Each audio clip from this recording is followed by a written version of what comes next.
নিউমোনিয়ায় আক্রান্ত আদরর সড়ক গুরুভরে লয়েরে বলহালিতুন সুরিয়ায় নে এই অসহায় মার আত্মনাত্ম চট্টগ্রাম মেডিকেলর যা এখন ভাইরাল সোশ্যাল মিডিয়াত।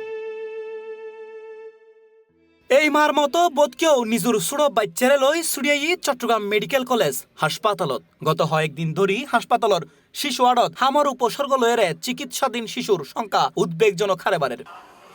জায়গা সংকটের কারণে বেশিরভাগ শয্যা দুই গ্রুপ ওয়ারে এক লগে দনফরের চিকিৎসা হনহনমিককে আবার মার কুলুত চলের সালাইন।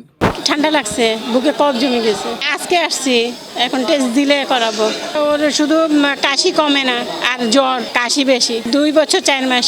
বাচ্চার সমস্যা হয়ে দেয় প্রথমে জ্বর 3-4 দিন ধরিয়ে না প্রচন্ড হাসি, শ্বাসকষ্ট বাড়ি গিয়ে টেস্ট করানোর পর দিয়ে এখন ডাক্তার হাতে নিউমোনিয়া বেশি।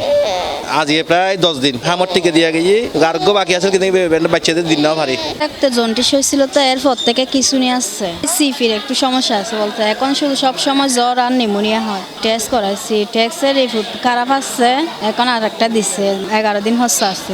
আলহামদুলিল্লাহ মোটামুটি আগের থেকে অনেক বেশি সুস্থ হয়েছে এখন। আমার বাচ্চা ঠান্ডা, বুকে ঠান্ডা লাগছে, জ্বর সর্দি, টেস্ট বুকের এক ছেড়া দিছে, আর পরীক্ষা 2-3টা দিছে, ওটা এখনো করাই নাই, করাবো। গত 1 মাসে রোগীর চাপ কয়েক গুণ বাড়ি গেই বলে জানাই চিকিৎসক হলে। সরজমিনে ওয়ার জুড়ি দেখা যায় হানানি, উৎকণ্ঠা আর স্বজনকলর দীর্ঘশ্বাস।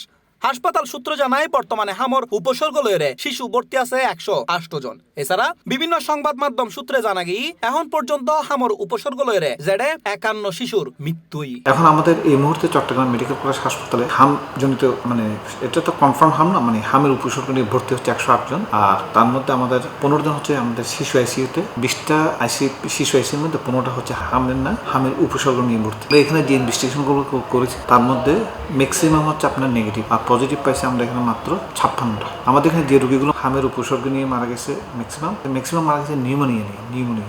আর পজিটিভ হামের সংখ্যা হচ্ছে মাত্র 3 জন। এই 3 জন হচ্ছে হামজনিত, আর বাকি হচ্ছে নিউমোনিয়া জনিত রোগীর সংখ্যা। এখন এটা যেহেতু আমাদের এখন মেজর্স ক্যাম্পেইন শুরু হয়েছে, আরো টিকা বাহির থেকে আসতেছে। যখন এটা আমাদের হার্ড ইমিউনিটি ডেভেলপ হয়ে যাবে, 80% লোককে যখন বাচ্চাদেরকে আমরা যখন ভ্যাকসিনেটেড করে ফেলবো, তখন সারা বাংলাদেশে হার্ড ইমিউনিটি ডেভেলপ করে তখন আমাদের এই প্রাদুর্ভাব অনেক কমে যাবে। বাংলাদেশত বর্তমানে হামর পরিস্থিতি বেশ উদ্বেগজনক পর্যায়ে পৌঁছে গিয়ে গত এপ্রিল তুন দেশজুড়ি সংক্রমণ এবং মৃত্যুহার অস্বাভাবিকভাবে বৃদ্ধি পার, যা লয়েরে বিশেষজ্ঞ হলে সতর্কবাণী উচ্চারণ করেন। তবে ধীরে ধীরে ব্যাকেই আবার ভ্যাকসিনের আওতায় আইলি এই পরিস্থিতি কিছুটা স্বাভাবিক হইতে পারে বলে মনে করেন সংশ্লিষ্ট হলে। এখন হামের ট্রিটমেন্ট হচ্ছে আপনার সিমটোমেটিক ট্রিটমেন্ট। সব বাচ্চা কিন্তু হাসপাতালে ভর্তি হওয়ার দরকার নেই। যেমন হামের ট্রিটমেন্ট হচ্ছে আপনার জ্বর থাকলে জ্বরের ট্রিটমেন্ট দিতে হবে, তারপর যদি কাশি থাকে কাশি অ্যান্টিহিস্টামিন, তারপর যদি র্যাশ থাকে এগুলো অ্যান্টিহিস্টামিন।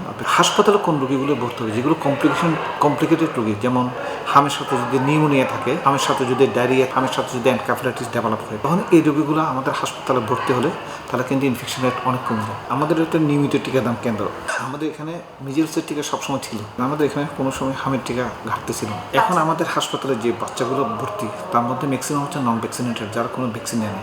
এখানে ম্যাক্সিমাম বয়স হচ্ছে 1 বছর নিচে। ইন্দি স্বাস্থ্য অধিদপ্তরের তথ্য অনুযায়ী জানা যায় 2026 সালের 15 মার্চ তুন এপ্রিলের শেষ পর্যন্ত হামর উপসর্গে অন্তত 209 শিশুর মৃত্যুই। এর মধ্যে নিশ্চিতভাবে হামে আক্রান্ত এর 42 জন শিশুর মৃত্যুই। আক্রান্ত হলের মধ্যে প্রায় 85% 5 বছরের কম বয়সী গ্রুপ। আরো আশঙ্কাজনক বিষয় হল আক্রান্ত গ্রুপ হলের 65% হন টিকা নফে। সংক্রমণ প্রতিরোধে অন্তত 95% টিকা কাভারেজ প্রয়োজন হলেও বর্তমানে দ্বিতীয় ডোজ গ্রহণের হার তুলনামূলক কম। তবে সরকার হর দেশত ভ্যাকসিনের হন ঘাটতি নেই এবং পরিস্থিতি নিয়ন্ত্রণে হাত তোলে। C+ TV, Chittagong.